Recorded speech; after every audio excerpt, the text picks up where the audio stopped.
결실의 계절, 아름다운 계절, 가을을 주신 하나님께 모든 영광을 올려드립니다. 우리와 함께 지구촌에 살아가고 있는 모든 사람들이 반드시 사모해야 될 것이 있습니다. 무엇을 사모해야 될까요? 하나님의 은혜이지요. 하나님의 은혜는 왜 모든 사람들이 사모해야 될까? 만일 우리 한 사람에게 하나님의 은혜가 임하면 어떤 일들이 일어나게 될까요? 하나님의 은혜가 임하면요, 대책 없이 사는 사람, 손가락질이나 받은 이처럼 실패한 인생이 존경받는 인생으로 변화됩니다. 한 사람이 은혜를 받으면요, 한 사람에게 하나님의 은혜를 입혀주시면 가정이 변화받고 복을 받습니다. 하나님이 한 사람에게 은혜를 입혀주시면 한 도시가 변화받고 복을 받습니다. 한 사람이 은혜를 입게 되면 나라 전체가 복을 받습니다. 거짓말인 것 같아요, 혹시? 우리나라에 생명을 걸고 복음을 들고 들어왔던 선교사들이 대한민국의 기독교 역사를 정리하면서 전 세계에 알려졌던 한 인물이 있습니다. 1874년 11월 3일, 여러분은 어떤 날로 혹시 기억하고 있어요? 혹시 김 목사 생일인가 이렇게 생각하는 분 안 계시지요? 1874년 11월 3일에 황해도 안악군에서 김익두라고 하는 사람이 태어났거든요. 저는 이 사람에 대해서 며칠 동안을 연구하면서 정말 감추어져 버릴 뻔한 그런 역사적인 사건들을 발견하게 됐습니다. 이 사람이 유학자의 집안에 독자로 태어났습니다. 그래서 어릴 때부터 서당에서 공부를 하는 이런 혜택을 입고 자랐는데 16살 때 과거에 응시합니다. 그런데 보기 좋게 낙방하고 맙니다. 우리 같으면 공부를 좀 계속했으면 좋을 텐데 그냥 공부를 그만두고 장사에 손을 대기 시작합니다. 그러더니 친구를 잘못 만나서 친구에게 사기를 당해서 전 재산을 잃어버립니다. 그때부터 이 사람이 방탕한 인생을 살기 시작합니다. 매일 하루의 일과가요, 눈 뜨면 사람 두들겨 패는 일이에요. 사람을 곤경에 빠뜨리는 일이에요. 사람을 괴롭게 하기 위해서 사명감을 가지고 태어난 사람 같아요. 이 사람이 얼마만큼 정말 유명한 깡패가 되었는고 하니요, 황해도 근방에 사는 사람들이 하루를 시작하면서 한숨을 지으며 하루를 시작했대요. 뭐 때문에요? 오늘은 제발 김익두를 좀 만나지 않게 해달라고. 생각해봐요. 제발 김익두만 안 만나면 오늘 좋겠다. 깊은 한숨을 쉬면서 이런 인생을 살았으니 얼마나 악명이 높은 깡패였겠습니까? 그런데 이 사람이 예수님을 믿고 새롭게 변화되었거든요. 별로 안 놀라시네. 우리도 예수 믿기 전에는 다 한성깔에서 했던 사람들이에요. 중요해요. 그런데 이 사람이 어떻게 예수님을 믿고 변화되었을까? 우리가 일반적인 알게 된, 공개된 그 자료에 의하면 선교사에 의해서 복음을 받았다, 맞는 얘기예요. 선교사가 이처럼 황해도 지역에 복음을 전하면서 복음을 받은 사람들과 함께 교회를 세웠잖아요. 교회를 세우고 곧바로 했던 일들이 전도지를 만들어서 시장 통해서 나눠주는 것으로부터 전도가 시작됐습니다. 이 시장 통해서 전도지를 받았습니다. 그리고 도전이 됐든지 교회를 출석하게 됐습니다. 그런데 변화되진 않았습니다. 아직 하나님의 은혜를 입은 사람이 아니었던 것이죠. 그런데 이 사람이 어떻게 하나님의 은혜를 알게 되었을까? 김익두가 살았던 바로 옆집에 언제나 늘 품행이 단정하고 정숙한 한 여인이 살고 있었습니다. 너무 가냘픈 여인이었는데 그 여인에게 풍겨나오는 그런 단정함 그리고 정숙함이 이 김익두 같은 아주 악명 높은 사람에게 마음에 늘 관심이 있고 마음으로는 존중하는 사람이 되어갔거든요. 그런데 어느 날 그 본심이 그대로 살아있던 김익두가 도대체 이 여인의 마음속에 무엇이 담겨 있을까 시험해 버리라는 이런 마음이 막 충동이 일어납니다. 그래서 하루는 옹기 그릇에 빨랫감을 담아서 머리에 이고 산 개울가로 가는 이 여인을 따라갑니다. 여인이 빨래터에 그 빨랫감을 내려놓고 빨래를 부지런히 하고 있는데 가까운 곳에서 지켜보고 있던 기믹도라고 하는 사람이 돌멩이를 들고 옹기 그릇을 향해 힘차게 던졌습니다. 어떻게 됐을까요? 쨍그랑하고 깨졌죠. 여인이 너무 놀라서 주위를 살펴봤더니 그 악명높은 깡패 누구예요? 기믹도예요. 빨래를 마치고 아무 반응 없이 그 깨진 그릇 조각에 빨래를 겨우 담아서 집에 돌아옵니다. 그 모습을 본 시어머니가 너무 놀라서 다그칩니다. 도대체 웬일이냐? 그랬더니 며느리가 이렇게 얘기해요. 제가 그만 옹기 그릇에 손을 놓치는 바람에 땅에 떨어져서 깨졌어요, 어머니. 이 현장을 누가 지켜보고 있지요? 기믹두가 지켜보고 있다니까요. 그랬더니 시어머니가 그때 당시에는 옹기 그릇 하나가 집안의 재산이었잖아요. 그럼에도 불구하고 며느리가 다친 데는 없는지, 그리고 며느리가 놀랬을까봐 그 마음을 위로하고 다독여주는 그 현장에서 이 사람이 마음에 큰 감동을 받습니다. 먼저 하나는 그 깡패가, 기믹두가 돌멩이를 던져서 이 그릇을 깨뜨렸어요, 어머니라고 말할 줄 알았는데 그 자신의 그 악랄한 죄와 허물도 그대로 덮어주는 그 며느리의 그 모습, 그 말 한마디에 감동을 받았고, 그리고 시어머니는 며느리를 혼내긴커녕 위로해주고 감싸주는 그 모습을 보면서 깊은 감동을 받았습니다. 죄와 허물을 덮어주는 하나님의 은혜를 한 가정에서 두 사람에게서 보게 된 것이죠. 여러분, 우리가 교회를 통해서 구원을 받습니다. 맞습니다. 그러나 한 사람은 하나님의 은혜를 입은 사람을 통해서 하나님의 은혜가 보여지는 그 삶을 통해서 무수한 사람들이 변화를 받습니다.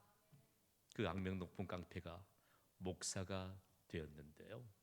평양신학교에 1906년에 입학해서 1910년에 평양신학교를 졸업하고 목사 안수를 받고 신천읍교회를 24년간 담임하면서 목회합니다.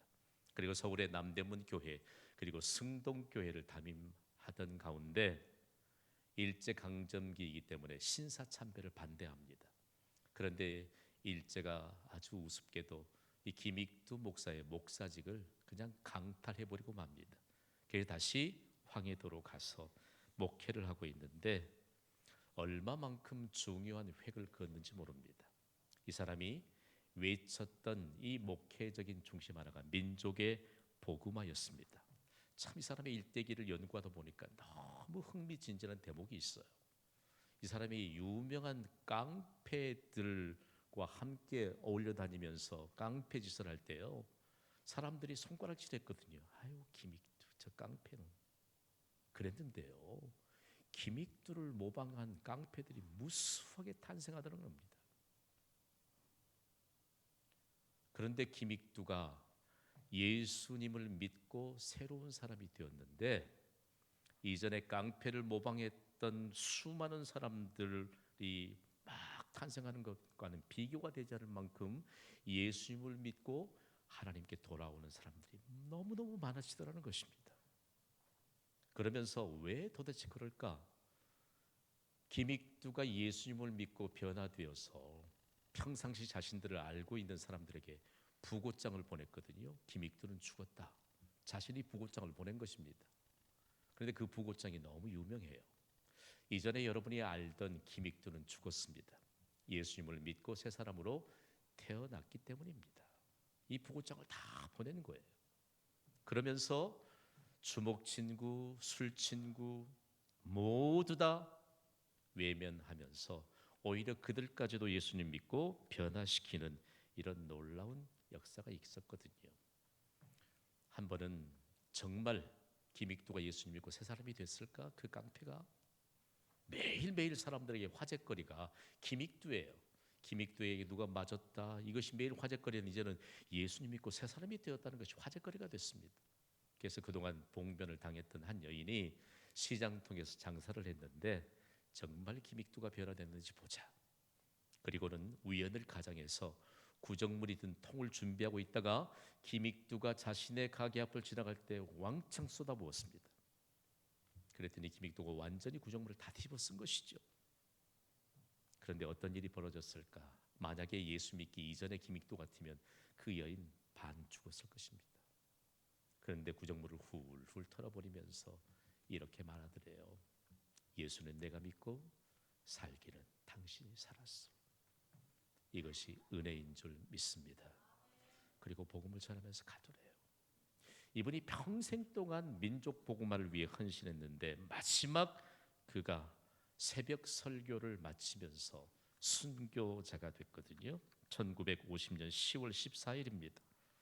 신천 서북교회를 담임하고 있을 텐데 국군이 북녘을 향해 승승장구하면서 올라온다는 소식을 듣고 너무 기뻐서 교인들에게 그 소식을 전하고 그리고 그날 새벽에 새벽 기도를 인도하면서 하나님의 말씀과 함께 더불어 새벽 기도의 말씀을 선포하고 그리고 교인들을 축복하는 축도를 마쳤는데 바로 예배당을 포위하고 있던 공산당원들이 총뿌리를 대고 김익두 목사님을 향해 쏘았습니다. 그 현장에서 그는 생명을 잃고 순교자가 되었습니다.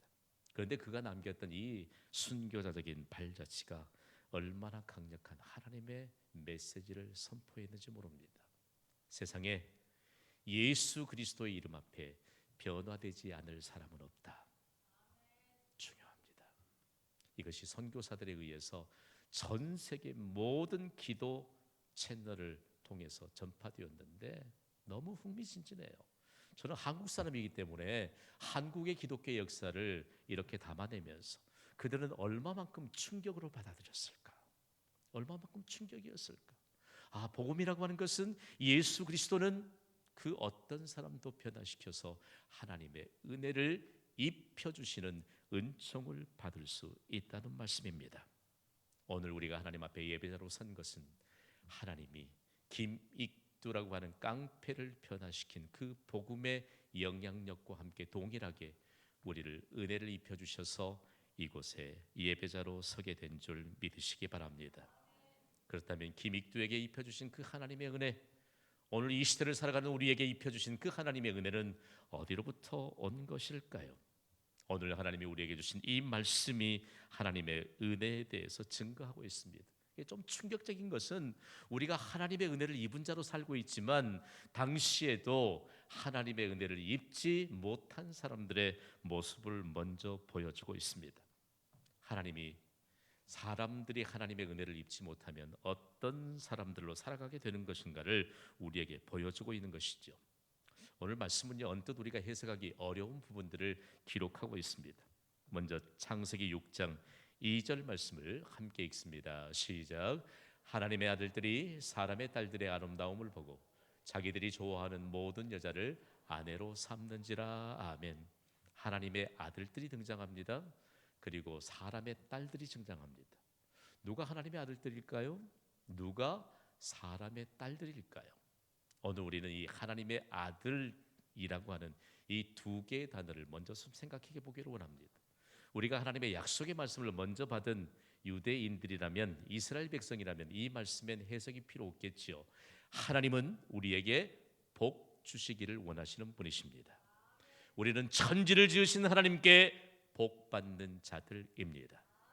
그런데 이 사실을 두 개의 단어로 나타내십니다. 하나는 하나님이요, 그리고 아들입니다.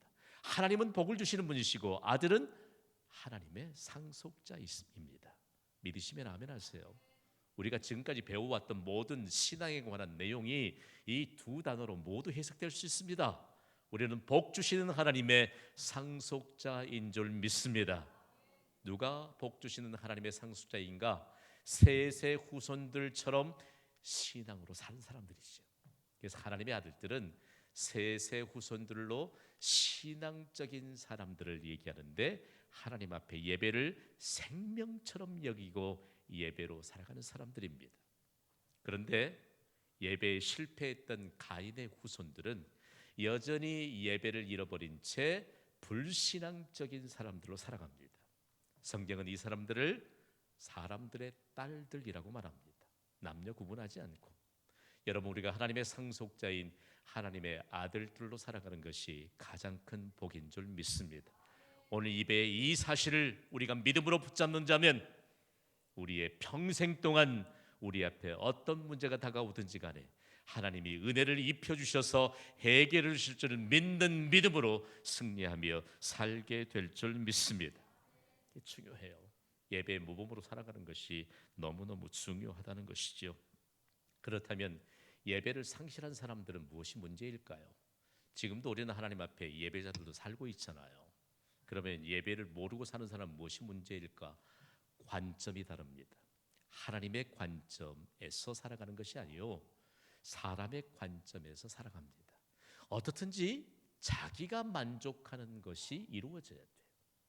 그리고 어떻든지 자기의 생각대로 살아가야 해요. 그러면서 이것을 도대체 무엇을 어떻게 말할까? 예배 있는 삶과 예배가 없는 삶은 도대체 무엇을 말할까? 그런데 오늘 말씀해 보니까 예배 있는 셋의 후손들을 예배를 모른 채 살아가는 가인의 후손들이 어때요? 잠식하고 있는 사회적인 위기를 지금 보여주고 있습니다. 여러분, 오늘 예수님이 부활하신 승리의 날 주일에 예배자로 온 것은 이미 한 주간을 승리하고 우리의 인생이 이미 승리의 인생의 무대에 올라온 것을 믿으시면 아멘 하시기 바랍니다. 그런데 지금 우리의 예배 생활을 우리가 하나님의 관점에 살아가면서 복 받는 자들을 지금 잠식하고 있습니다. 참 중요한 것인데요, 영국인들이 하나님의 아들들과 사람의 딸들에 관한 내용들을 함께 해석하면서 그들로부터 태동된 골프에 관한 것으로 멋지게 해석이 됐더라고요. 나 충격이었어요. 한번 따라해봐요. 예배는 짧게, 골프는 길게. 맞아요. 예배 몇 시간입니까? 1시간. 골프 1번 홀에서 18번 홀까지 돌면 얼마나 걸립니까? 2부 예배 때는 아무도 얘기를 안 해요. 아무튼지 말이에요. 물어보겠습니다. 예배가 중요합니까? 골프가 중요합니까? 경신교회를 통해서 하나님이 복 주실 줄 믿습니다. 하나님의 아들들이 사람의 아들들의 아름다움을 보았다라고 하는 것은 예배 없이 살아가는 사람들의 관점에 그들의 시선이 꽂히기 시작한 것입니다. 어느 순간인가 예배당에 오다가 여러분이 예배 없는 사람들에게 관심을 가졌던 적은 없습니까? 지금 여기에 앉아 있지만 예배 없이 이 시간을 어떻든지 자기의 육신의 정욕대로 살아갈 사람들에 대해서 동경해 본 적은 없습니까? 중요한 것은요, 오늘 이 예배는 그 어떤 것도 대신할 수 없는 축복의 시간이라는 것입니다. 자, 예배가 없는 사람들은 하나님의 영화로운 복을 알 리가 없습니다. 예배가 없는 사람들은 하나님의 것을 알지 못해요. 그러나 예배가 있는 우리는 하나님의 영화로운 복을 압니다. 그리고 하나님의 것이 얼마나 소중한 것인가를 안다는 말씀입니다. 그런데 사람들이 사람의 관점에서 잘못 판단하고 있죠. 뭔가 내가 의존할 수 있는 그 대상, 그러다가 일순간에 없어질 그런 물질적인 대상에 의존하면서 그것이 잠시 동안 주는 것이 행복인 줄 알아요. 자, 그럴 수도 있겠죠. 그러나 인류 역사를 좀 들어서 해석해야 되겠지요. 인류 역사상 전무후무한 지혜를 가졌던 사람입니다. 그리고 전무후무한 부귀와 영화를 소유하고 누렸던 사람입니다. 누구지요? 이스라엘의 왕이었던 솔로몬입니다. 솔로몬 주위에는요, 돈 많은 사람들, 명예 가진 사람들, 그리고 정말로 자신을 위해서 자신의 영화를 추구했던 사람들이 늘 있었습니다. 그런데 솔로몬 보기에는 아무리 많은 돈을 자랑해도 그거 너무 불쌍해 보이거든요. 너무 불쌍하다. 솔로몬 가까이 왔을 때 솔로몬이 자랑하는 것은 자신의 지혜와 부요함이 아니요, 하나님의 것임을 알고 하나님의 은혜에 대한 증거를 하기만 하면 사람들이 정신을 잃을 정도로 하나님의 영광스러움을 볼 수 있는 기회를 가졌거든요. 그런데도 깨닫지 못한 자들을 향해서 솔로몬이 하나님의 감동을 따라서 전도서를 기록하고 전도서 6장 6절에 이런 말씀을 기록했습니다. 함께 읽겠습니다. 시작. 그가 비록 천년의 갑절을 산다 할지라도 행복을 보지 못하면 마침내 다 한 곳으로 돌아가는 것뿐이니 아니냐. 생각해 봐요. 행복은요, 하나님이 은혜를 입혀 주셔서 영원한 생명, 영원한 즐거움을 소유할 수 있는 하나님의 나라 천국인 줄 믿습니다. 이것이 바로 행복의 근원이에요.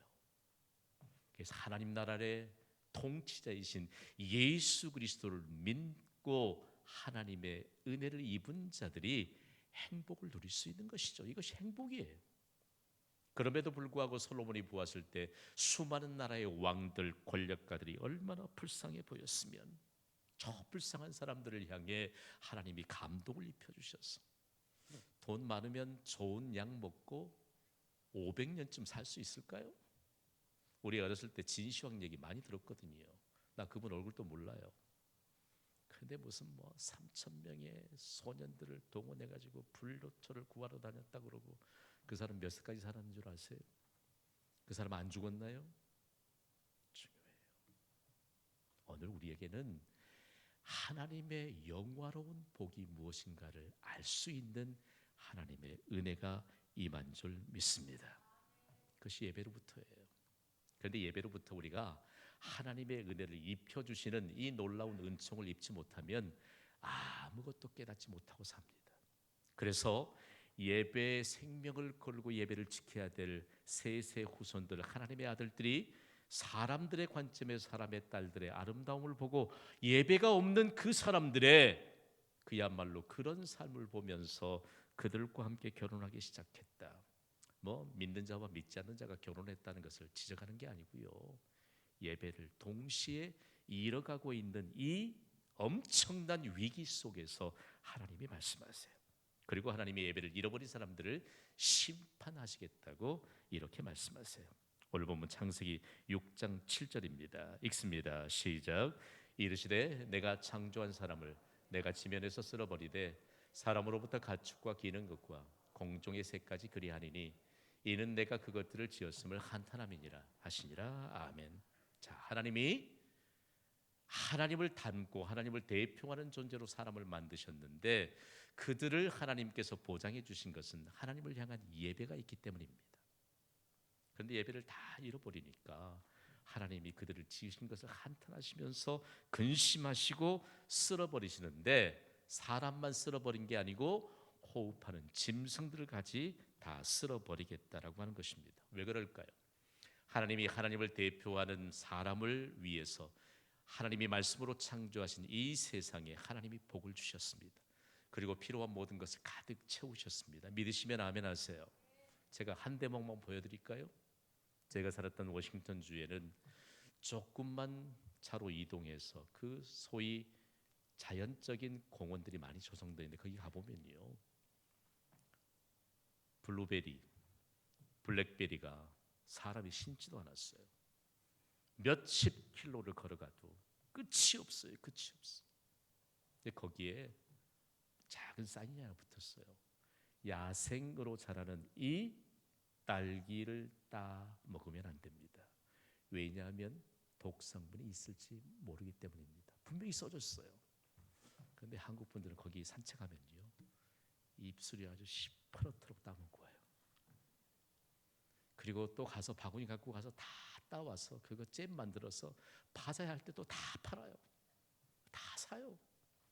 한국인들에겐 독도 접근하지 못하는가 봐요. 아니, 그렇게 지천에 깔려 있는데 하나님이 우리를 위해서 이 땅에 복으로 가득 채우셨습니다. 그런데 예배를 잃어버린 가인의 후손들로부터 이 땅에 죄악의 요소로 가득 채우는 것을 하나님이 지금 보신 것입니다. 여러분, 우리가 사는 세상 무엇으로 가득 채워지고 있습니까? 눈만 뜨면 끔찍한 사건들이요, 다 사람들이, 가인의 후손들이, 예배를 잃어버린 사람들이 죄악의 요소들로 가득 채웠던 이 세상에서 죄악의 열매들을 거두는 것은 너무 당연하죠. 너무 당연하죠. 전무후무한 미국의 전도자의 영적인 주도였던 빌리 그레이엄 목사께서 몇 년 전 천국으로 옮겨가시기 전에 미국의 충격적인 메시지를 전파했습니다. 충격이었고 전 세계가 충격이었죠. 만일 하나님께서 미국을 심판하시지 않는다면 심판을 받은 죄악의 도시 소돔과 고모라에게 사과하셔야 한다. 하나님이 창세기에 소돔과 고모리 죄악의 도시를 유황불로 심판하시잖아요. 역사적인 사실입니다. 어디 미국뿐이겠습니까? 우리나라도 마찬가지입니다. 오늘 우리가 이 땅에 살면서 세상을 가득 채워가는 것은 도대체 무엇일까라고 하는 것을 우리에게 가르칩니다. 그런데 하나님이 인간을 쓸어버리겠다고 심판을 결정하시는데 하나님은 회개할 기회를 주십니다. 놀랍습니다. 오늘 보면 창세기 6장 3절 말씀을 우리 함께 읽습니다. 시작. 나의 영이 영원히 사람과 함께 하지 아니하리니 이는 그들이 육신이 됨이라. 그러나 그들의 날은 120년이 되리라 하시니라. 아멘. 우리가 알던 인간의 수명이 900년을 훌쩍 넘다가 하나님이 죄악으로 가득 세상을 채우니까 수명을 줄이셨는가? 아니요. 이 120년은 회개할 기회를 주신 것입니다. 노아와 그의 가족들이 홍수 심판에 그들이 구원받도록 방주를 건설했던 시간이 120년입니다. 모든 사람들에게 회개할 충분한 기회를 준 것이죠. 우리에게 적용하면 이 땅의 삶에서 하나님은 회개할 충분한 기회를 주십니다. 우리가 죄를 가지고 태어났습니다. 누구든지 무덤에 갈 때까지 죄에 대해 장담할 사람 한 사람도 없습니다. 그러나 무엇이 문제일까? 죄에 대해서 회개하지 않기 때문에 하나님의 심판을 받습니다. 그래서 하나님은 하나님의 은혜를 입지 못한 그 세상을 하나님이 우리에게 보여주시면서 유일하게 은혜를 입었던 한 사람을 등장시키십니다. 오늘 보면 창세기 6장 8절입니다. 읽습니다. 시작. 그러나 노아는 여호와께 은혜를 입었더라. 아멘. 여호와께 은혜를 입었더라. 우리는 하나님의 은혜를 사모하는 자들입니다. 그런데 우리가 우리의 의지대로 은혜를 좀 가져왔으면 얼마나 좋겠어요? 그러나 하나님은 우리의 믿음을 따라서 마치 우리에게 옷을 입혀주시듯이 은혜를 입혀주십니다. 그래서 믿음으로 살아야 합니다. 이 예배의 믿음으로 예배하는 모든 자들에게 은혜를 입혀주시는 은총이 있기를 주님의 이름으로 축복합니다. 그러면 노아가 입었던 은혜는 뭘까요? 성경을 통해서 은혜가 얼마나 강조되는지 몰라요. 그런데 노아가 은혜를 입었던 것은 믿음 때문인데 그 믿음을 통해서 은혜는 얼마만큼 방대하게 주어지게 될까? 출애굽기 20장 8절 말씀을 우리 함께 읽습니다. 시작. 나를 사랑하고 내 계명을 지키는 자에게는 천대까지 은혜를 베푸느니라. 아멘. 여러분, 우리의 자손들이 내가 은혜를 받음으로 천대까지 은혜를 누릴 수 있기를 주님의 이름으로 축복합니다. 이것이 은혜예요. 그게 은혜. 히브리 말로 은혜가 헤세드라고 하는 말이거든요. 이 헤세드가 어떤 의미냐? 자기 백성을 불쌍히 여기신 하나님의 성품이에요. 그러니까 인간에게는 없는 성품이죠. 신학적인 용어로는 하나님의 속성이라고 합니다. 하나님께만 속해 있는 성품이지요. 그러나 하나님이 이 자기 백성을 불쌍히 여기시는 하나님의 성품을 우리에게 입혀주신다는 말씀입니다. 그러면서 하나님께서 우리를 사랑하시면은 변함이 없다는 것을 선언하는 것이죠. 하나님이 우리를 사랑하십니다. 그 사랑엔 변함이 없습니다. 중요한 것은 자기 백성을 불쌍히 여기시는 하나님의 성품인 은혜가 우리에게 임하였는데 우리에게 그 은혜를 어떻게 무엇으로 증명할 수 있느냐는 것입니다.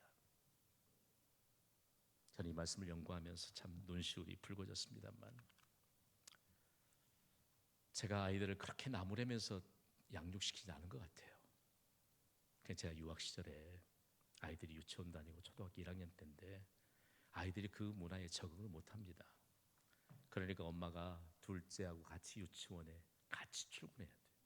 보조교사하면서 아이가 적응하도록 도와야 되는데 아이가 잘 안 돼요. 그게 쉽겠어요 어디. 그러니까 마음이 많이 상해요. 저녁에 오면 막 차 안에서부터 나한테 막 그런 얘기를 해. 그러다가 막 쿡쿡 참고 기도해주고 하다가 하루는 안 돼서 제가 좀 나무랬어요. 아이들이 눈물을 툭툭 흘리더라고요. 어린 아이들이. 뭐 당연히 그렇게 공개해야 되지만, 그런데 여러분 20년이 훌쩍 지난 일인데 그 일이 제게 잊혀지질 않아요. 안 잊혀져요. 잊혀지질 않아요. 아이들이 더 장성하면 장성할수록 그때 야단내고 혼내는 일이 내 마음속에서 사라지질 않아요.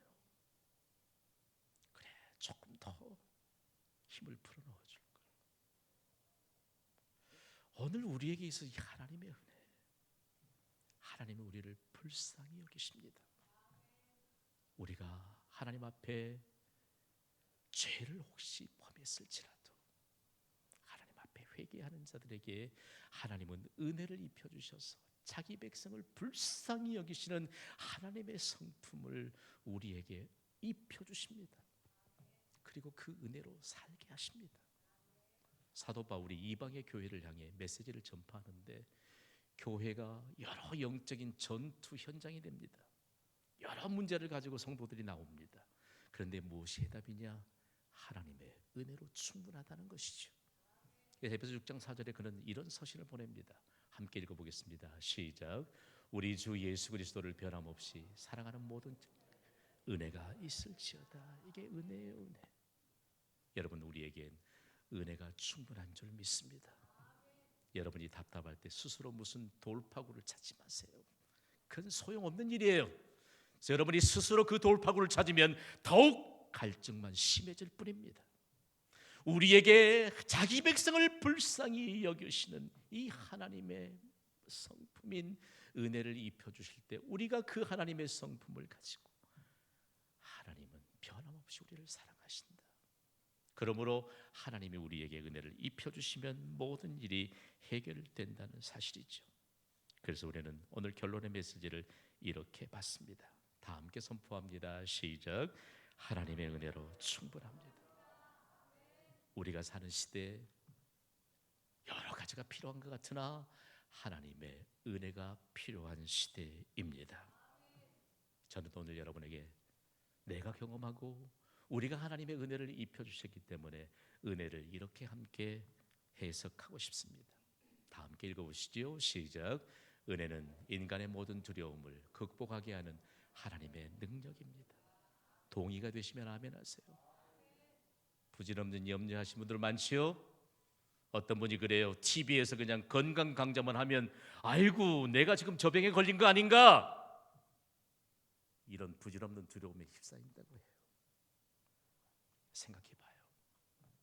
오늘 우리에게 있어서 하나님의 은혜를 입혀주심으로 인하여 인간의 모든 두려움을 극복하게 하는 하나님의 능력이 임하는 것, 이것이 우리가 사모해야 될 것이고 우리가 받은 최고의 복인 줄 믿습니다. 오늘 말씀 받으셨다면 이 말씀을 붙잡으십시오. 그리고 일평생 동안 하나님께 입은 은혜를 증거하는 복된 인생을 사시기를 주님의 이름으로 축원합니다. 우리 다